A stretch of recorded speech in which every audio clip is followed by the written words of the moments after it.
যারা বক্তা দ্বারা মহিলাদের ওয়াজ মাহফিল হয়, জাহান্নামে যাওয়ার জন্য আর কিছু করা লাগবে না। আমি প্রবাসে থাকার সময় অমুসলিম দোকানদার থেকে বাকি নিয়েছি, আমি তাকে চিনি না, এখন তার ঋণ কিভাবে পরিশোধ করব? জনকল্যাণে টাকাটা দিয়ে দিবেন, দান করবেন।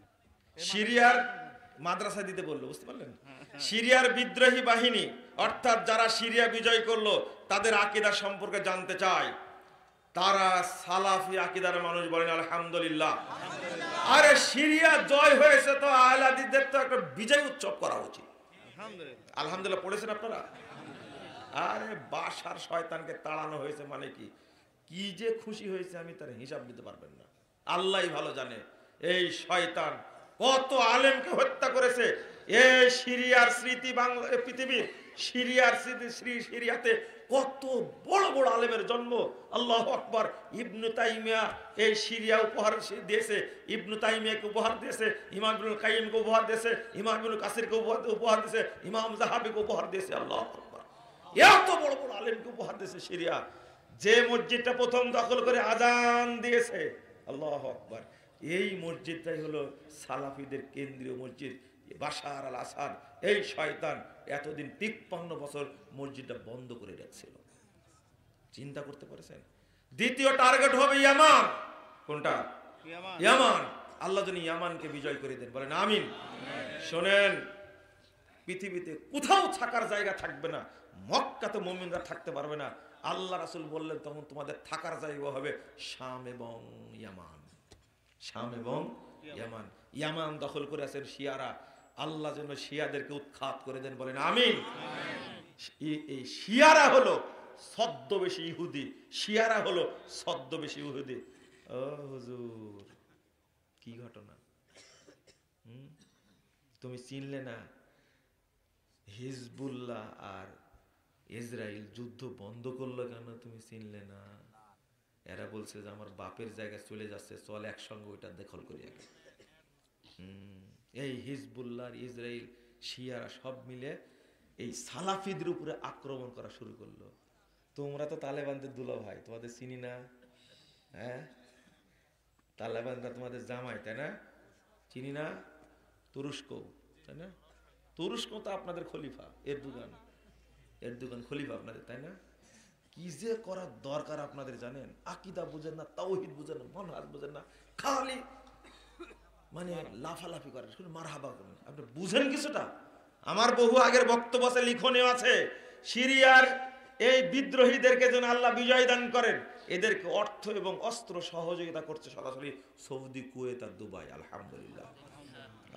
সৌদি আরব চেষ্টা চালাচ্ছে ইয়ামানে যারা আছে শিয়া তাদেরকে এখান থেকে বহিষ্কার করা, বাদ দেওয়ার। আর আপনার খুব কষ্ট হচ্ছে, হারাম আইনের উপরে আক্রমণ করলে, মক্কা মদিনার উপরে আক্রমণ করলে আপনি এত খুশি হন, সৌদি আরবের কিছু হলে আপনি এত খুশি হন, মনে হয় ন্যাংটা হয়ে লাসবে। এরা হলো সৌদি বিদ্বেষী। খবরদার, খবরদার। 14 গোষ্ঠী মিলে সৌদি আরবের বদনাম করেন, কিছুই করতে পারবেন না ইনশাআল্লাহ, কিছুই করতে পারবেন না। আপনার শরম হওয়া উচিত, লজ্জা হওয়া উচিত। কই, তালেবানরাও তো বিজয় লাভ করেছে, এরকম কথা তো আমি বলিনি, বলেছি? না না, তালেবানরা এসে আহলে হাদিসদের কচু কাটা করেছে, আহলে হাদিস মসজিদগুলো বন্ধ করে দিয়েছে, আহলে হাদিস মাদ্রাসাগুলো বন্ধ করে দিয়েছে। আফগানিস্তানের সবচেয়ে বড় আলেম যিনি শেখ মোতাওয়াক্কেল, তিনি এত সুন্দর কথা বলতেন, এত বড় পণ্ডিত মানুষ। তালেবানরা ক্ষমতায় এসে 3 দিনের মাথায় তাকে তার বড় ছেলে গুম করেছে। 5 দিন পরে এদেরকে লাশ টুকরো টুকরো করে ফেরত দিছে। আপনাদের দুলাভাই, যে দুলাভাই, আপনাদের লজ্জা নাই, শরম নাই? এই বাংলাদেশ যারা মূর্তি ভাঙছে, তারা কি তাওহীদ প্রতিষ্ঠার জন্য ভাঙছে? ইসলামের জন্য ভাঙছে কি? না না, ভাঙেনি একটাও। তাওহীদের জন্য ভাঙতে হলে আগে মাজার ভাঙার দরকার ছিল। কি ভাঙা দরকার ছিল? মাজার ভেঙে ফেলতে হতো। শেখ মুজিবের মূর্তি বানিয়েছে বাপ বেটি মিলে, অনেক বেটি অনেক বানাইছে। তবে শেখ মুজিবকে সেজদা করে এটা আমার জানা নাই, থাকতে পারে। তবে বাংলাদেশের কোটি কোটি মানুষ লক্ষ লক্ষ মাজারে সেজদা দিয়ে ঈমান নষ্ট করে, পারে না? অর্থাৎ আপনাদের আকীদার তালেবানদের আকীদা একই। তালেবানরা মূর্তি ভাঙছে, মাজারগুলো কি তাজা করেছে। আর আপনারা মূর্তি ভাঙলেন, মাজারের আশেপাশে জাননি একই। তালেবানরা মাজার পূজারি, ওরা কবর পূজারি, তাদের জন্য কি কাঁদা কাঁদলেন আপনারা। আরে চোখে স্যাপ দিয়ে কাঁদছে।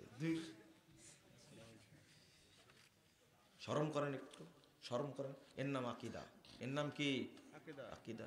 বুঝেন না তাই, বুঝেন না তাই লাফাচ্ছিলেন। এই একটা জিনিস বুঝাই, ইউক্রেন আর রাশিয়ার যুদ্ধ লেগেছে, আপনি কার পক্ষে?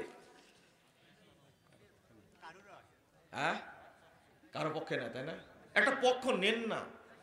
আপনার অন্তর অন্তর জ্বলে না? আপনার অন্তর জ্বলে না? আচ্ছা, এবার প্রশ্ন করছি, হিজবুল্লাহ আর ইসরায়েল মারামারি লাগছে, কার পক্ষে আপনি? কার পক্ষে? কত কাঁদছেন আপনি। হিজবুল্লাহকে চিনেন আপনি? হিজবুল্লাহকে চিনেন? হিজবুল্লাহকে চিনেন? এই হিজবুল্লাহ, লা হাওলা ওয়ালা কুওয়াতা ইল্লা বিল্লাহ, এই হিজবুল্লাহর কি নাম? মারা গেল প্রথমটা কি যেন, হিজবুল্লাহর প্রধান, sorry sorry sorry Hasan Nasrullah, Hassan Rouhani মনে হয়েছিল, হাসান নাসরুল্লাহ, হাসান রুহানি ইরানের। হাসান নাসরুল্লাহ বলেন তো কে ছিল? জানেন না, জানেন না। হাসান নাসরুল্লাহ, ইরানের কাসেম সুলাইমানি, এই কয়েকজন নিয়ে একটা টিম ছিল, কমিটি ছিল, যারা ইরাকে, ইয়ামানে, সিরিয়ায় যারা সালাফি আছে তাদেরকে হত্যা করার জন্য টিম গঠন করা ছিল। সেই টিমের প্রধান ছিল হাসান নাসরুল্লাহ। এবার হয়েছে, এবার হয়েছে। প্রিয় উস্তাদ, আমি হানাফি মাযহাবের অনুসারী। 12 তাকবীরে নামাজ পড়ার জন্য অনেক দূর থেকে আহলে হাদিস ঈদগাহে আসি। প্রশ্ন হলো, 6 তাকবীর ঈদের নামাজ হবে কি? সুন্নাত হলো 12 তাকবীরে পড়া। কয় তাকবীর? সুন্নাত।